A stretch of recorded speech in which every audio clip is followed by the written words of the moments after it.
Happy Friday. Oh, we doing all. Yeah, he did the moves. I didn't know. That's cool. Welcome to episode 117 of For No Particular Reason. 18. 18. Yes. There you 118 go. for no particular reason. With your host, Yanko, and myself, Kerri Lewis.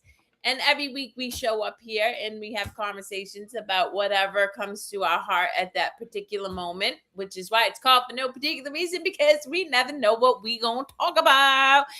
So if you're just joining this show, you can catch us 10 a.m. Eastern Standard Time, 9 a.m. Central, and 8 a.m. Pacific Time. And we love our audience to engage with us. So should you have any questions, if you want to do a kung fu move, whatever floats your boat, if you want to challenge what we're sharing, feel free. Me and Yanko, this is an open forum for people to share their truth and engage with us. So let's do this dance. Yes, drop your comments below, people. Let's interact. Let's get some fun going on. Let's do it. So what's popping? Yeah. What's going on this lovely August 7th, which, by the way, my mind is blown. Like, my kid is starting college in a month, and I'm like, whoa, where did the time fly? Yeah, my little guy starts school too soon. We're getting ready. So, but we talked about it a little bit. I just have that feeling that things are getting better and better with every day. I don't know. It's like a inside feeling that just like, oh, it's so good. Like every day it's another gift, another excitement, another thing to be excited about. It I don't know. I find myself getting excited about like ducks and nature and other things. And we went fishing yesterday. It was amazing. It was just so good. Yeah. It's so funny you say fishing, because Nana and I were picking up food last night, and of course Nana is in his cosplay land a lot, and I'm always staring off up into the sky and shit, and all of a sudden I'm like, babe, and there's this massive fucking bird with a fish. Now, mind you, I'm in the middle of the city of Worcester, right? So it must have flown through a pond somewhere. Like this bird flying through the sky with a fish fighting to try to get away. And I'm like, holy shit. I'm like, babe, you don't see that every day in Worcester. He's like, no, I can't say I've ever seen that. I'm so excited. He's like, only you would find that. And I'm like, yeah, damn right. Well, it could find you too if you're paying attention. If you start up with this mindset of like, amaze me today, like what are you gonna bring me life that's gonna be just so amazing? You some kind of subconsciously program yourself to look for this kind of things, to like be amazed, to have so much good time. We had a one kid that ran around with a little bucket, and he had a crawfish in it, and he gave it a name. I forgot what was the name, but it was so funny because he just, drives his bike around to the docks and, where the pond is, and asks people, hey, do you want to, I'll give you Bob as a name. Do you want to meet Bob? And people are like, who's Bob? And he goes like, oh, my pet crawfish. Do you want to meet him? And he brings him out and like pets the crawfish. And it was so funny. I love that. He did that twice though. It was so funny. Yeah. Kids are so perfect. But to example, like it just life brings you this stuff. We weren't looking for crawfish or anything. We're just like minding our own business, having fun, and here you are. You experience something new. It's amazing. I don't know. I came across a white caterpillar yesterday, which I've never seen. I mean, I see a lot of caterpillars. I've seen green ones and brown ones, but never a white one. And it was hanging on Nana's car for the whole ride from Connecticut to Worcester. I'm like, shout out to you. He was hiking on your car. That's what Nana said. He was like, he hitchhiked. Homeboy got to pay me some money now. There you go. That reminds me of the movie, the Hitchhiker's Guide to the Galaxy. Oh my God, I haven't thought about that in a decade at least. Wow. Every time I see one of those, I think of that movie. We had a time in the park a couple weeks ago, or maybe could have been a month. I don't remember. But apparently, this bird that flew out of his nest wasn't able to like fly a lot, so it just kind of hang on the side of the mirror of the car. Yep. And my son was getting excited. He's like, "Look, Dad, this bird is just flying with our car." I love that. He's hanging out with you guys. Yeah, there you go. So that's all I got to tell you. It's amazing. Every day gets better and better, and at the same time, it kind of brings me this feeling of like how little do we know about the life around us in our It's existence so and true. everything else. It just kind of it brings me, it keeps me grounded. That's the best I can say. Um, Yep. Well, and I think that's so important. That's where I do a lot of work to remind myself often that I really have no idea. I don't. As much as I love to learn and as much as I absorb experiences and kind of examine them, I have no idea. I don't think anybody does, and this is the one of the things that it gives you the illusion of control, because the mind knows, oh, I know this thing, I know what's going to happen next, and it kind of predicts it for you, and it keeps you safe and sound, and you go with that, and you always have the illusion of like, oh, if I learn more, I'm going to know more, and I'm going to be prepared for so many things. So many years ago, that reminded me, it just brought up a memory. um, when I was on autopilot, I went through something similar like that and I was just before COVID. And I don't know if this had something to do with the fear that was in the general public or whatever, or the media was just portraying that everything, it's coming to an end. The prices are going up, and oh my God, everything's going to end up any minute now. And I found myself thinking the same thing, like, oh, if I'm prepared, if the internet goes off, then I can communicate and have like a radios and do this and, buy me food. Maybe I can stock up some rice down in the basement and some buckets, and something happens and all these other things. Now, when I look back at it, it's just funny. I mean, even now though, like I was having a conversation with somebody yesterday, and they're like telling me all this. Well, things are going to get really bad. For like a minute, I found myself going into my old pattern Wondering. of behavior, and I'm Yeah. like, wait a minute, I don't fucking know any of that. What am I doing? I don't have to. I don't have to plan or concern myself with any of that. What's gonna unfold will be divine perfection, and it's interesting. I actually that leads me to a situation that presented itself this week where I was sharing with an individual. As a parent, we assume we know what's in the best interest of our kids, but we Mhm. really don't. And as a parent, No. oftentimes we work diligently to help them avoid suffering. And but kind of like showing up late for something when we apologize for it. Oh, I'm sorry, I'm late. That's divine timing. So I truly believe, and it does take practice for me, but my children suffering is part of their journey and the greatest good for all. And I know that, like, I really know that. Now, my habit of trying to control things or understand or fix it kicks in for sure. And yet I am reminded that I really don't know, and I do know that everything's working out for the highest good. So, what's the point of concerning myself or freaking myself out? If I need to take action, it will present itself to me when I need to take the action.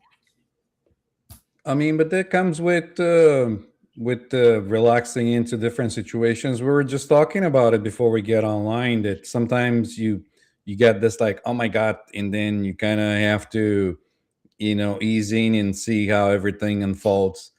Um, and so we don't. It's just the illusion of the mind that plays the tricks and portrays that this and that, and then you take it to be true and you believe it, And that's where the suffering comes. You Yep. know, the mind, it's a good instrument to use, but don't take it as you, because it's not you. 100. Well, I'll tell you again, it's always a practice, even for me. And I think as I'm starting to connect more and more with just knowing, and I'm not talking about I know everything, but like there's just things right? And I believe from my experience, that's a gift you cultivate. Like you have to work on Yeah, it. So yeah, anyway, yeah. on Sunday, me and Nana are at a gym, and I see an old friend of mine. Like, love this person, haven't seen her in a while, but I knew like something was like, ooh, her energy's like she does not want to be bothered with me at all. Like she is not like she's like, Yeah. but me being me, Yanko, Yeah, I'm you like, wanted to poke the I'm bear. I gonna did the same thing. I know what you mean. I'm gonna dip my toes in the water. So It's me and like, Nana finish our okay, let's see set, what's and I'm like, going babe, on. let's go say hi to this individual. Sure enough, this woman was ice to me, right? And then she looks at Nana and she's like, hey, how are you? Yo, the way right now. I mean, and the way I operated, like my energy immediately closed down. And she then tried to, I think she caught herself and her, hey, gorgeous. Yeah, If nice you're to see free, you come too. join the conversation. You can jump on. But anyway, so she must have like as soon as she did that, she must have caught herself. So she turned to me and was like, hey, how are you? And by then I was just like, okay. But right, I did that to myself because I knew before ever going over to this individual that she was not going to vibe with my energy anymore, that we had, we did our thing in life. And but I just kind of had to prove it to myself. But it stung because like I really cared for this individual. So I went through the process. I sat on the grass and Nana, and he even said it, and I think he'd be okay with me sharing. Nana freezes in those situations. He's just like, he doesn't know what to do. And it's not his job to take care of me either. So he's just like in this really weird situation where he's like, wow, that energy just went fucking weird. So he goes to the bathroom and I go sit outside on the grass and I'm watching the bees to kind of regulate my system. And he came out, he's like, I'm so sorry that happened. I'm like, I'm not. I knew it. I was like, I did that to myself because I knew I can't be mad at her. Like, I put myself in that situation. But then, and this is where the universe is so, so good because me and Nana were celebrating our anniversary that day. And he was like, we were going to the beach and all of a sudden I got an intuition to go to a metaphysical store. We were driving by. I'm like, I'm going to pull in here because I know that just being with all those, like just being in that space is going to be cool. I'm going to feel grounded. And I walked in and I ran into an old coworker, old friend of mine I hadn't seen in like 6 or 7 years. And I said to the universe, I was like, I see you. Just as one door closes, another one opens, and I don't have to hold on so tightly. But I just have to laugh because I knew. I just knew, and I still did it anyway. I mean, it gives you the perspective of the one and the other right after each other, so you can kind of go with it. But we don't even know. Most of the times, it could be that the other person gets something out of the whole experience. They can get something of like, oh, like I shouldn't have done that or whatever. It could be something. So if I feel like I need to poke the bear, I poke the bear. I like yourself. I sense the energy field or people, and when they come in, I know what's going on. And But I I think also I've think done. with me, just Yeah. where I'm at, it's your those gifts, those skills are being developed just like anything Mm-hmm. else. Like it doesn't Mm-hmm. happen over time. That's why you and I encourage people to listen to their intuition, but sometimes your intuition is like the softest whisper because you've been so busy being driven by ego. So you Mm-hmm. cultivate it until your inner guidance system becomes glaringly obvious, like Yanko's in Yeah. mine now. But I Screams in your it's head. still great. Like, And then I whoa. And then I still have to test the water. I'm like, I'm gonna just feel that in. So, Yeah. Remember some time ago, you're like, I don't know, man, I want that. I'm like, sometimes I like to poke the bear. I can assure you that in the moment, I wasn't like, oh, let's see if she really don't vibe with me. But after I was like, I definitely was like, oh, let's see if she really don't vibe with me. And I'm like, okay, well, there I got my answer. Yeah, I don't know. It just life now. It's more of a kind of like adventure where you kinds of cool stuff like that, good or bad, it doesn't matter. You're having fun. You're getting something out of the experience. That's the bottom line. Yeah. So Yep. yeah. Constantly learning, constantly expanding, and figuring it out. And look, I mean, I will still tell you, Yanko, that experience did not feel good, like, right? And I honestly, for me, having one of my core, whatever it is, wounds, like things that still come up, is like this idea of being rejected. And so it was another gift for me in that respect, because I'm like, oh, that's coming up for me again. And I can just release it and let it go. You know what I mean? And just trust that I was meant to have that experience as well, to continue to be reminded that just because I don't vibe with anybody has nothing to do with my worth or even their worth. It just is an energy, and sometimes those energies don't mix well. Yeah. It could also mean nothing to do with anything. I don't think life has anything. Showing up, I was thinking about with your new book out, and here you are, sharing your thoughts. No bullshit. I didn't know you had a new book out, but that's primarily because I'm pretty much off social media unless I'm streaming to social media. So if you want to Yeah. join us and share the book with the beautiful people of Yanko and Kerri's crazy experience, have at it.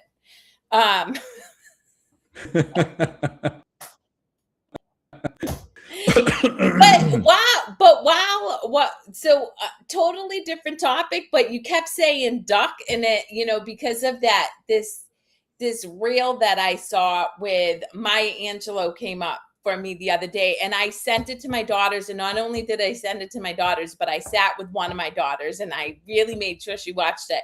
The other one is more resistant to it, but she'll listen to it when she's meant to. But Maya Angelou was talking about how people will kill you. Like they will come out to kill you, but it's slow.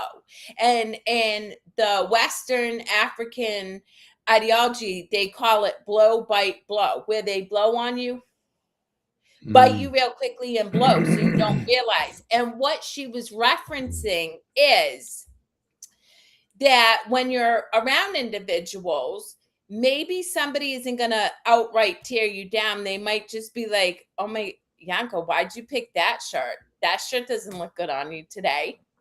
And then the next day, if you tolerate it, Yanko, you're putting on weight. What's up with that? Right. And so what she was saying was, in her lifetime, she has left and many men. And the reason why is the minute they pulled that shit, they'll be out in public and they'll say something to somebody like, oh, I don't know why Maya picked that outfit today. That doesn't look great on her. She'll go home and pack up their stuff and get out. And they're like, why you always take it to the extreme? She's like, because I know if I let you pluck one feather out of me, next thing I know, I'm bald. And I'm like, yes. Yes, yes, yes. And I tell my daughters that all the time. Like, the minute somebody says some snide little shitty thing to you, don't feel badly about it. Don't stress it. Just say, you're not my people. Get the heck out, because I don't want people around me who are going to tear me down. I don't even I don't even have to go that far though. Usually that's their filters, how they see reality, because everyone sees reality differently. I already Mm-hmm. know that because working with people, everyone sees the reality differently, and everyone has different ways of like how they perceive it. So like earlier we talked about it, you're entitled to your opinion. You have your reality, you have your experiences, you can share it, appreciate it. I'll say even thank you. If they say that doesn't look good on you, I'll be like, thank you. Yeah, you know what I mean? It doesn't bother me a one bit. Yeah. Yeah, you know But what? It let's, depends. I think for me, having I don't know. Yeah, no, I fuck you. You know what I mean? Like, you can keep your opinion to yourself, and if you feel like sharing that with me, that's cool. But I'm not doing life with you. And that's just my. And Hannah and I were talking about this the other day.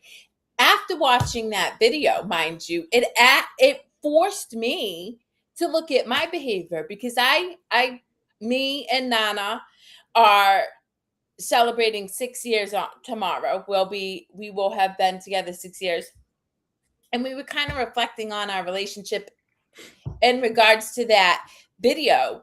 Nana has never ever criticized me, ever. If I'm out of pocket with my kids, like maybe if I could have said something differently, and I ask him, he'll share his opinion, but he never just like pokes the bear. He just doesn't.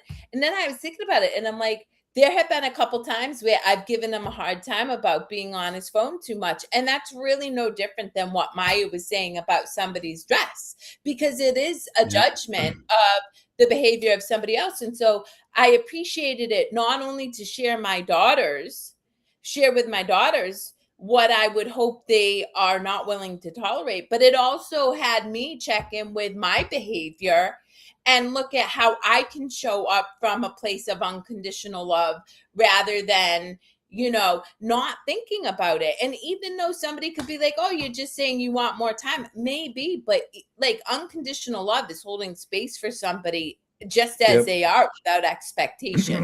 And yep, that's really what I strive to do for individuals, but most importantly, the person that I'm doing life with. yeah. I mean, it's my experience that we do a personal relationship with different people, some kind of like you know, and as soon as that ends, there's no, they can get their needs met.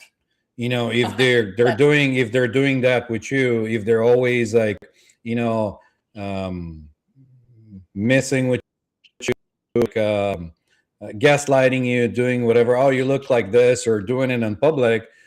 If they're not getting that response that they expect from you, they're gonna move on and get that need met from somebody else. So it's Yep. not like, oh, I gotta run. Oh, this isn't like, no, no, no. It stops right there. As soon as you realize Yeah. but at least Well, that's so how I see it. I always for like you and I just shared, like, you're fine with people sharing with you whatever their opinion is. I'm not. Like, if you have nothing nice to say to me, that's cool. Like, that's your opinion. I'm not going to try to change it, trust me. But I'm not doing life with you. And I think that's the difference between us. But one thing I will say is anybody who picks apart and nitpicks and tears down another person, whether it's about their outfit, whether they gain weight, whether they're on their phone too much, that's a them problem, meaning there's some internal dialogue that I would encourage them to look at, because anytime I catch myself focusing on somebody else, I ask myself, what is it I'm avoiding looking at within myself? I always do. And usually it's something, it really is. And so I'm just open to whatever's coming up for me. And that helps me take the focus off the external, another individual or situation, and look at how whatever I'm going through so I can let it go. Because to your Yeah, point, there you go. the We minute didn't. Yeah, the minute I'm aware of it, it no longer holds control over me. Yeah. Yeah, we talked about it before. But I have other things that keep back. Um, but yeah, in personal relationships, interesting. Um, Much into it. But that's what he was saying. And finds what's going on in this madness and make fun of it. Yeah. I love to people watch. I mean, it's me and I mean, it's truly my favorite activity. In fact, if me and Nana go out to a restaurant, he knows that I want to see where I can observe all the people.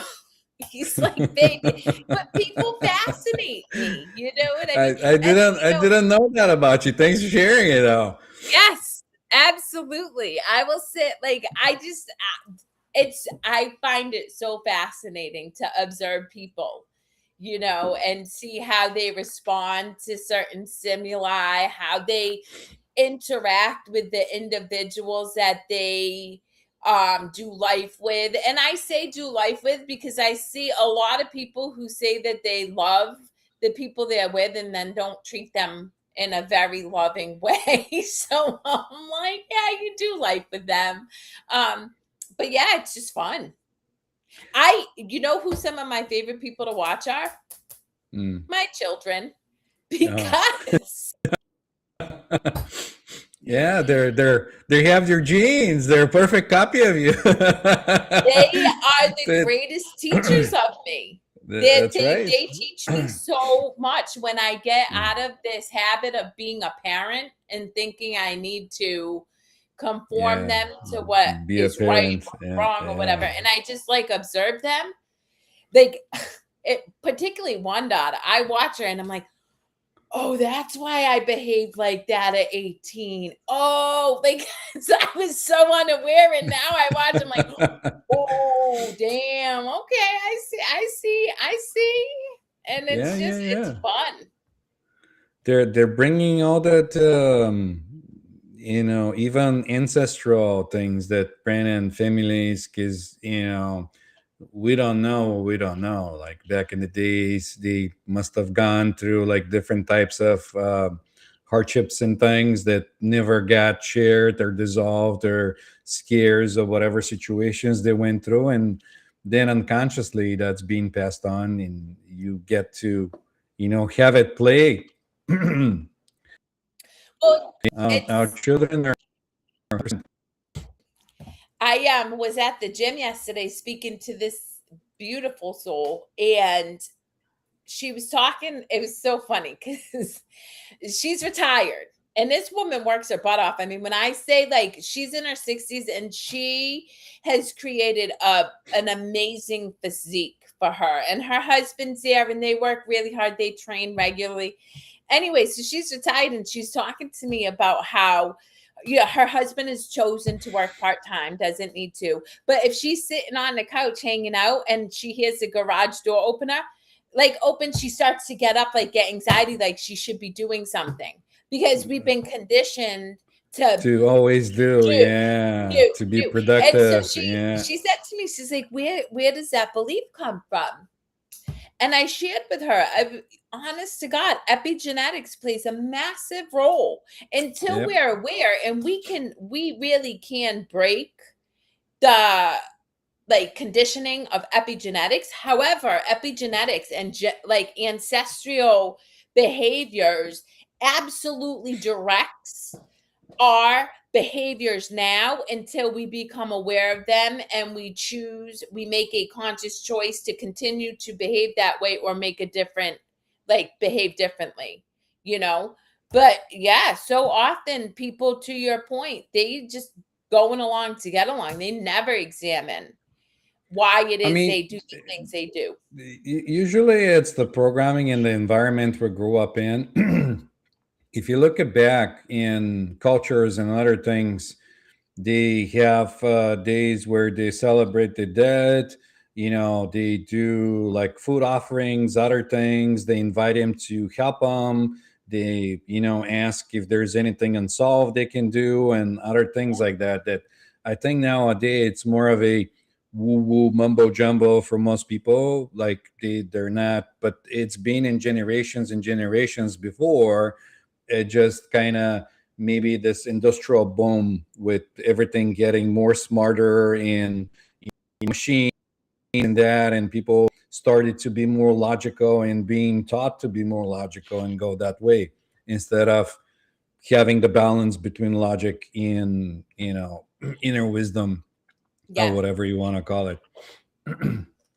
Well, it's so interesting when you talk about inner wisdom, because I'm reading a book by Gopi Krishna, the Discords of Gopi Krishna.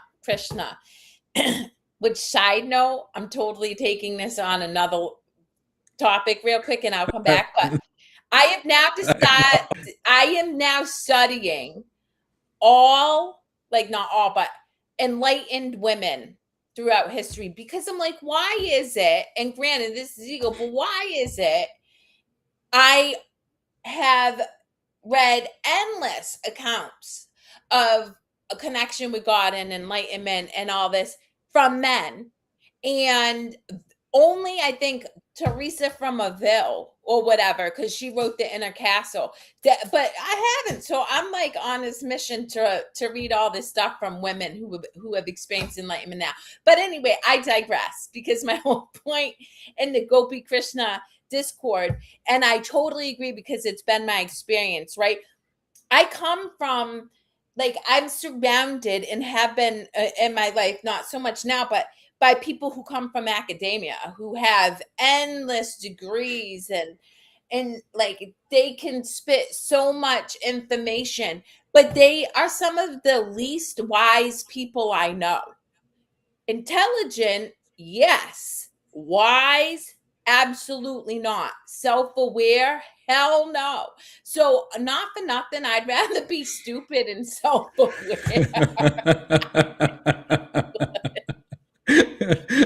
I I really wasn't would. I wasn't expecting that you're gonna drop that bomb, but okay.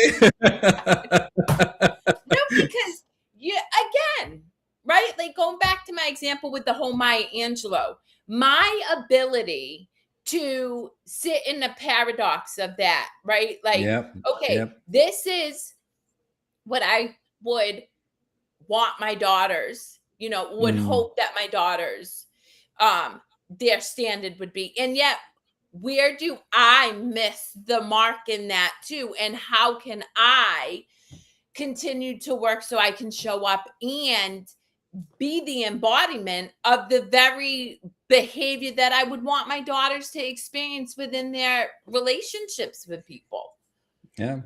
you know? You being a role model. You do But that's you, and self-awareness. And when you yeah. are super smart and not self-aware, when you're not aware of how your behavior affects others, or why you're making the choices you're making, why you're reacting to a certain trigger, then you just keep going over and over and over in the same programming.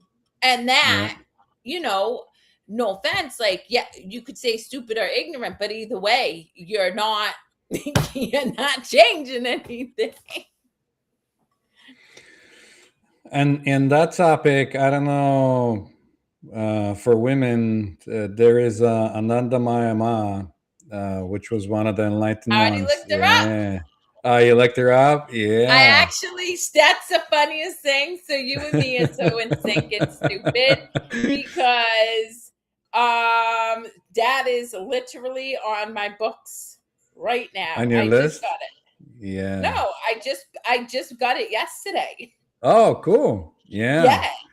So Yeah. There is accounts of women that being enlightened and did the same thing. Is not, look, the way I understand it, gender, it's something that people conform to because of the body, in other dimensions and other things, and there's just the both masculine and feminine energies, and a lot of people that experience in, when to look and understand and get an understanding of this whole principle or whatever you want to call it, found out, and they give it different names like Shiva and Shakti and things like that, So it's there. It's not like, oh, there's no women that are enlightened. There is. It's just probably nobody wrote about him or that. And that's the other thing. A lot of those people, when they have that experience and they know what's going on, there's no need for them to, because there's nobody left to go and Prove it. say, I want to know, Yeah. yeah, the world to recognize me. They don't, they don't, they're not attached to any outcomes. They're not going and say, oh, I'm gonna start a ship, whatever, and have disciples follow me, because there's nobody to follow. There's no ego left. There's nobody home. They're just presence. They just sit and vibe with whatever happens. So Well, it, but I will say, like, even so, what is it? I can't pronounce her name, but the woman you said, she didn't Ananda write Mayama, down anything. yeah. Like, her work was recorded by a disciple, but she didn't write anything down.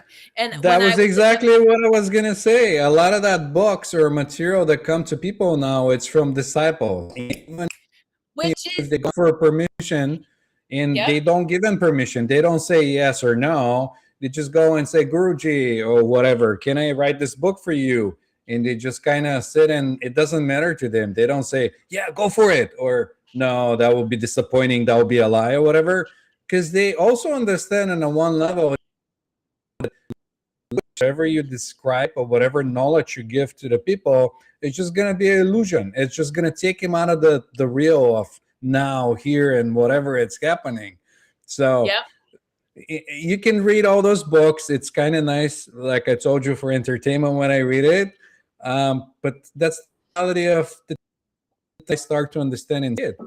So Well, it's, yeah, and I agree with you. And yet, to your point, it's super fascinating to hear about different experiences of people and what they've like gone through, and um yeah, even when I was in the Middle East, I was speaking to this amazing gentleman, and he was telling me about a woman from the Middle East who was super enlightened.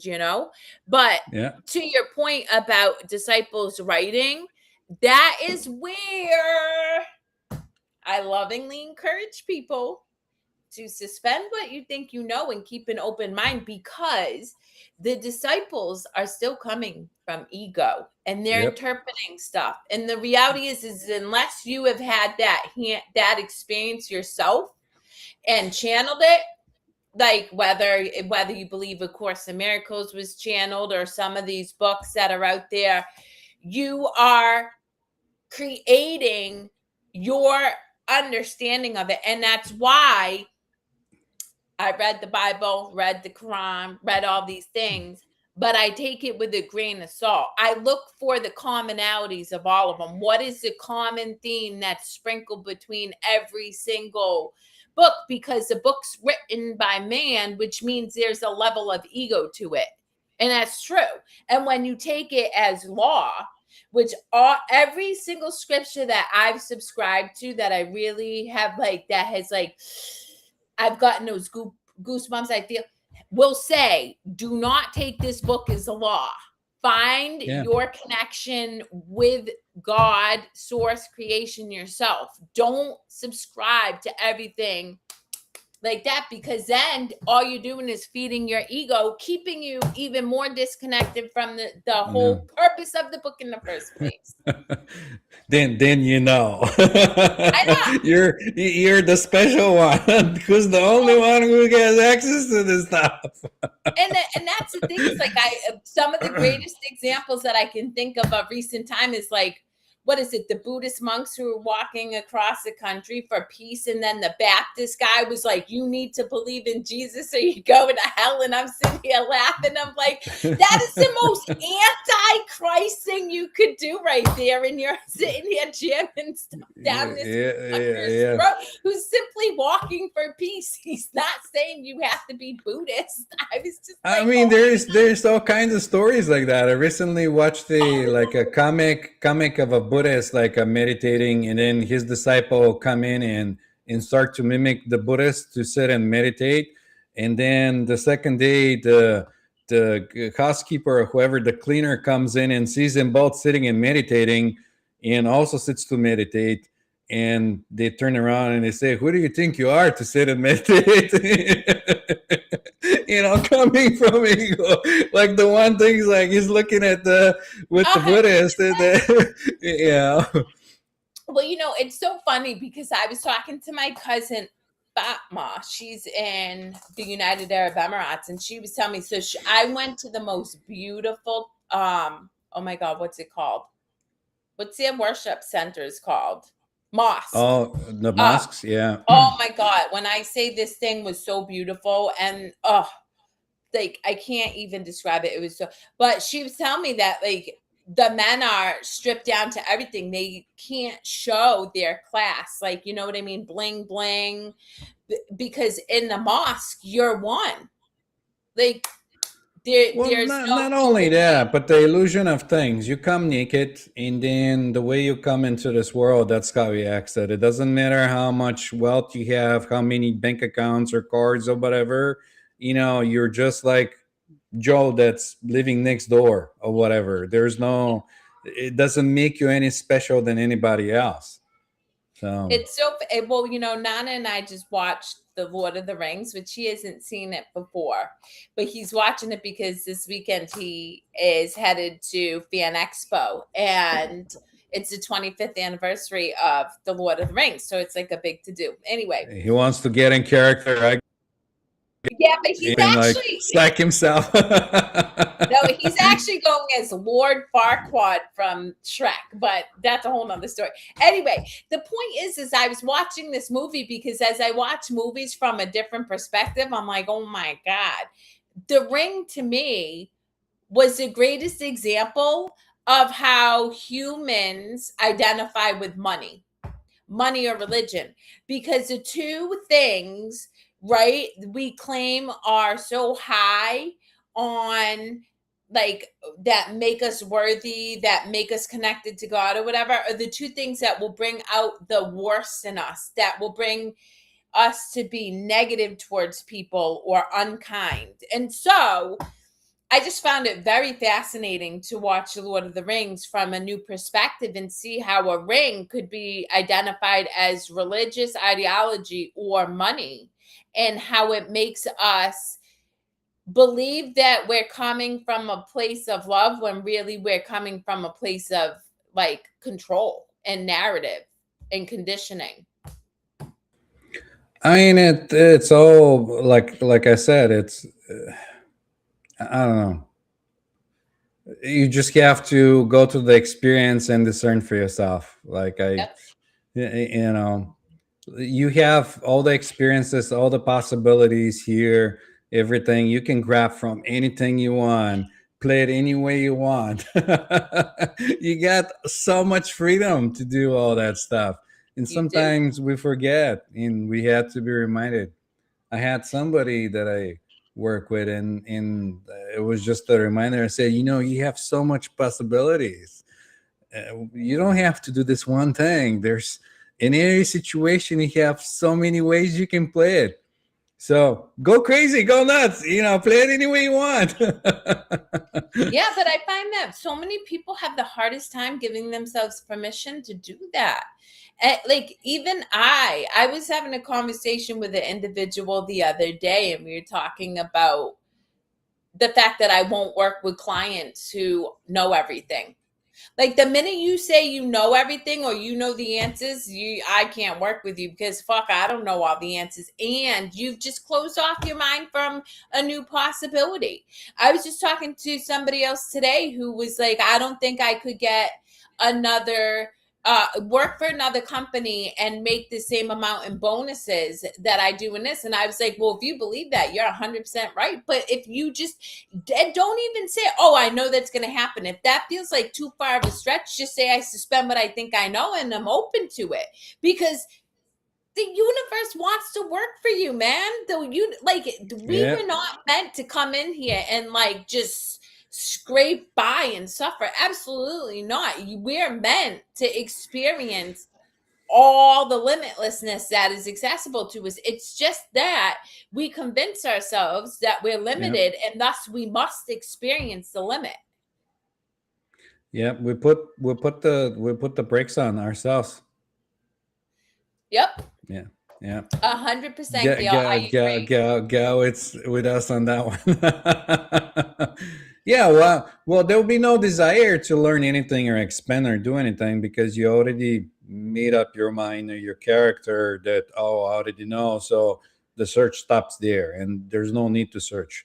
Yeah. But there is the opposite where you can constantly do the search and constantly keep going, which could also paralyze you from acting because then you're always unsure and you're always looking for the right thing in the next book or the next course or whatever you're doing instead of just do life, just do it now. Well, that's, earlier today my daughter called me. She was invited to do something today and she was on the fence. And she shared with me, she's like, well, I don't want to miss out on something, but I don't know if I want to go. And I said to her, how are you going to know if you don't make a choice? And then you're going to have Mm, the experience. If you go mm. and it doesn't feel great, well, now you've had the experience that you made a choice that didn't serve your best needs. Or if you don't go and you feel really good, then maybe that was the thing you needed to do right now. But that's the thing. You're gaining the experience to have that understanding about yourself. Yeah, it's the illusion that the mind fits you with. Even in before, I was thinking that you look at some of the writings and you want to pretend to be somebody, and they say, well, like Buddha sit on the Bodhi tree and get enlightened and whatever. But just this act, it's you doing something. There's no way you cannot do anything. You're constantly doing. You're just not knowing that you're doing things. Yeah.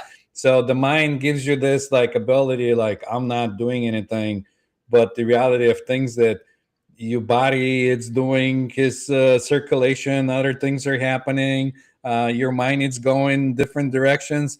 There's always doing, you just have the illusion of not doing. Yep. So Or right or wrong, right? yeah, Like this yeah, idea of yeah, so, and yeah. I'll give you, and this happened for me. Like, this is how funny the ego is. I'm gonna give you two experiences because this is great. I love it so much. As I learn myself, because I have not figured myself out. The other day, I'm like, oh man, I should really listen to another spiritual scripture because lately I've been on this kick of like romance novels and I should really do something more spiritual. That is all an illusion, guys. Like the whole thing was just the Yep, utter mind fuck yeah. that one is better than the other. Like it doesn't matter. What's going to bring me joy? Just make the choice out of that. But I went down this whole rabbit hole. And the only thing I can say is that I was very, very happy about is I caught myself and I'm like, okay, well, that just happened. And then Yeah, the other practice, and this one makes me laugh even more.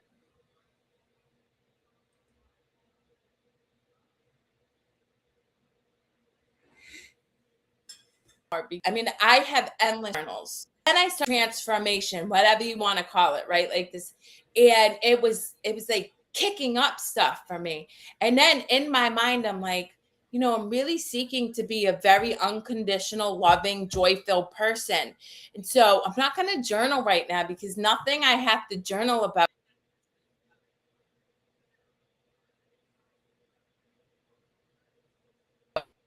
up writing for, and then the other thing, I convinced myself not to do the thing I enjoy doing because I thought that if I couldn't put down on paper a specific expectation about what I should be writing, I should do it. And like that, guys, is the trickery of your mind. And that is why, and I'm sure Gail will say this, or that she does it in her own way, and you'll say this, get still.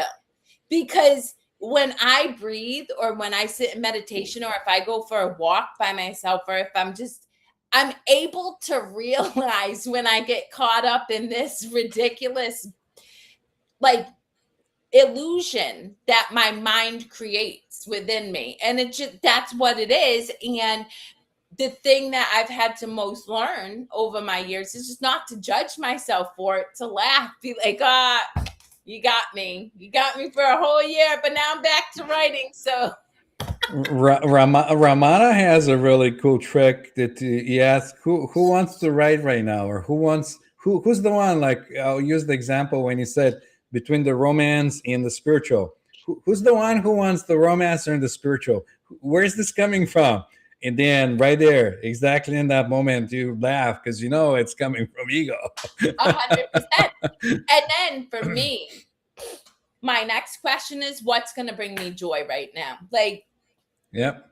Because, you know, that's just what I like, you know, and then you just go about your business and do whatever. And that's exactly what I did. Yeah. But it is that's really cool way to like trust your body, or whatever you want to call it, to get like a sense of what's going to be the more, like you like to say, yummy thing to do, yummy. so Yep. yeah, What yeah. feels, well, yeah. And as of late, I mean, and this is again where we've been so conditioned to do. I'll go for a workout and then just want to sit in meditation for hours. That is all I want to do. And then I convince myself, oh, well, you know, you really should do a load of laundry. You know, you really Yeah. cook the family, because that's a nice to do for the family when all I want to do is sit in meditation. So then I'm like, yeah, I'm not going to do any of that. I'm just sitting in meditation. When I'm bored with that, maybe then I'll be inclined to do something else. It's perfectly all right. It still get to go to that kind of phases where, you know, I actually confronted somebody. We have this local gathering that we do that's called Ask, Vibe, and Share, and we get like a bunch of people to come in, ask questions, share their experiences, and all that stuff. And one of the people said, "Oh, it's so hard to meditate," and I said, "Really? You really have to struggle and fight to get and meditate, right?" And she goes like, "Oh yeah," and I said, "Well." I do it because I love to do it. There's no struggle. There's just this like inner peace that you just said. But yeah, in the Yeah, beginning, but that you grew into, I imagine. I I mean, know that's what I was gonna say. In the beginning, when you have all your demons and all your shadows and everything else, of course it's gonna be hard to sit with yourself because you yes, haven't paid attention to yourself for so long. And at the beginning is just uncomfortable to do it. So yeah. very. And that's why, you know, for me personally, I did the old school sit, focus on your breath, and like just feel all the awfuls, right? But now, Mm-hmm. having been doing this for damn near 20 years, I do not recommend that being the way that people learn how to meditate, because meditation is coming to oneness, like coming to presence. Like, you don't, so there are a billion ways you can do that without like going into that experience where it feels so dense and uncomfortable Right. right away, Yeah. and so it's giving yourself permission to try different things. Yeah, it happens. You ease in, just kind of like when you want to get in the water, you dip your toe, you see how the water feels. Okay, maybe I can go a little further in, and that's how you do it. Yep. But reality of things is that when that happens, it becomes nature, and it's this. I won't say that it could be a trap where you could get into like, oh, this is going to be my escape from the reality where I can just go within and just be in this, oh, all the time, because that could also happen. um, Yep. but it is an experience, so you don't have to struggle. It's just what it is. Well, I was talking with an individual this week, and they just had a very busy mind. Like there was a lot of movement, and so they did like the practices of breathing and stuff with an expectation that it would make the busy mind go away. And what I heard is, instead of trying to make the busy mind go away, what do you need to do to comfort yourself while you're having this experience? Just breathe and watch it. Like, just feel your body feel uncomfortable. Mm. You don't have to force the busy mind to go away, because it's obviously there's things that are coming up because they need to come up, and then just you let it come up and you move it. It moves and it just flows. I had something similar, and what I said to that person was that consciousness flows where attention goes. So Yep. if you give your attention to your thoughts, well, you're gonna get more thoughts. So depends on where you put your attention on. Yep. If you put your attention in your breathing, you're gonna get more breathing, I guess, or whatever else is happening. Because some people have, and that also becomes super handy because you train your mind or concentration of where you want to put your concentrations on, so you don't get to be bothered by little things of like, oh, maybe the clock is ticking too loud and this tick tick tick, it's like taking my attention away, or like somebody, I personally experienced that when I sit and read book and my wife comes in and starts eating chips or things, and you get that, and you can't concentrate. No, all this thing zones out. You get to put your attention on whatever you want to put your attention on, and it's a Yep. good thing to have. So yeah. People to, you know, play with it, as you say, because I have to tell you, I'm going to just give you this story. I have ADHD, right?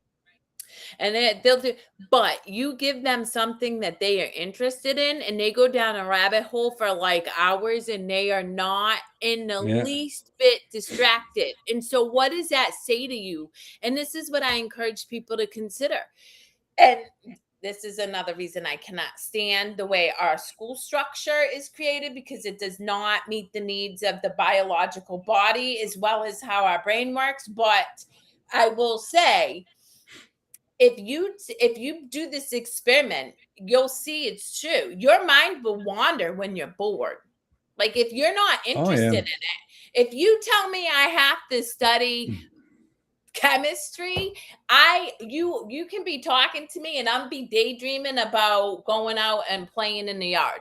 But if you talk to me about quantum physics, about the theory of certain things, I am wrapped. You and me are locked in. And so test it. And instead of saying there's something wrong with yourself, figure out what is right with you, which is everything anyway, but be like, oh, what interests me? And see how quickly you drop into a focused attention on the thing that you're doing. Yeah. So, All all right. right, that's it. Hopefully, we did the same for you guys. We Hopefully. get it. And if not, that's cool too. Yep. Thank you all for vibing with us, sharing space, comments, whatever else. You're welcome to find us next Friday, same time, same place, and we'll vibe with you. We'll bring out the same energy, same people, or some guests. Who knows? Sometimes we bring different guests that bring their view. Energy to us And as well. yep. Okay. Until next week, y'all. Peace and chicken grease. And remember to do everything with love. There you go.